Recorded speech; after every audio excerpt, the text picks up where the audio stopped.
Hi, I'm Audrey Steele. I'm a ninth grader, and I've struggled with anorexia in my life.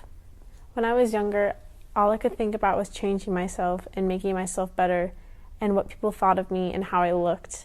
I'd always compare myself to others, wishing I was skinnier, wishing I had a better laugh, I had more friends, and I never really knew how to fix myself and lose weight and stuff. So when I finally learned how to do that, that's all I could think about. It completely consumed my life. And it started developing into an eating disorder and getting worse and worse and worse. But I never told anyone how I was feeling or what was in my mind or anything like that. I just kept it all to myself, and it just manifested in my head and got worse. My mom started to notice, and I asked her questions about what was going through my head and how I felt. I told her I was dizzy and that I hadn't been eating a lot lately, and she told me that I could have an eating disorder. And she was really worried with me, and she was the start of my recovery. Just telling her about it, that was the start of my recovery, because she brought me to a doctor. The doctor did all that they could do to help me. We got all the help we could, all because I talked to her. At school, my friends started to get worried and they asked me questions, but I wasn't comfortable talking to them about it yet, so I told them I was fine and I just had a health problem and we were going to the doctor to fix it. And after going to the doctor more and my mom and I talking about my eating disorder more, I finally got comfortable enough to talk to my friends about it.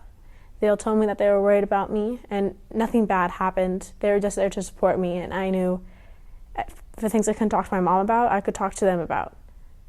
So my support system grew, and my eating disorder wasn't getting better, but I felt more comfortable talking about what's going in my head.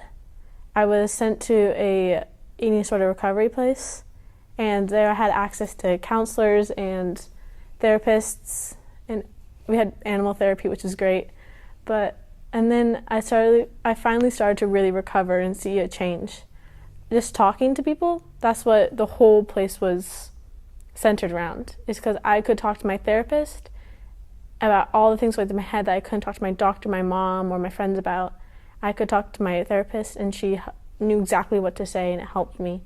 And the animal therapy was great because I just got to hang out with some animals and get all my stress. I didn't have to talk to them. Just being there with animals just helped me feel more grounded, I guess. So when I finally got out of the eating disorder rehab place, I went back to school. My friends were still worried about me because I hadn't seen me in a while. So after school, I didn't really like talking to my mom about it anymore because I wanted her to know that I was better and I didn't want her to freak out again. So I started talking to my friends, and I got a therapist, and I created a whole new support group to help me with my eating disorder. And that is my support group still today, and I know that I can always talk to them if anything goes wrong again, and if anything gets worse. And they've taught me coping skills like thought challenging, which I can just, if I have an eating disorder thought, I can just tell myself that's fake, that's not right, which I learned from my therapist. So I was taught a bunch of coping mechanisms that help me to this day, that I use all the time, several times throughout the day.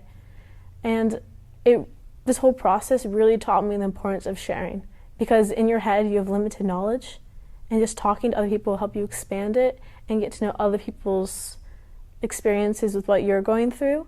And even if they don't have the right answer, sometimes just talking to them can help you process what's going through your own mind and hear their responses, and knowing that someone is out there caring for you can just make you feel so much better about what's going, and knowing that it's not all on you, it's not your fault, because everyone goes through this every day.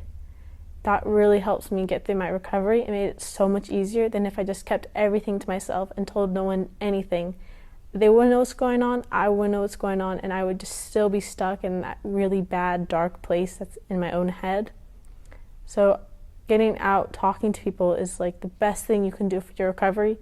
Even if you don't know what's going on, or a simple thing happened today that just made you feel sad, or just you didn't like that happen, just talking about that can help you resolve it and help you calm your emotions around it.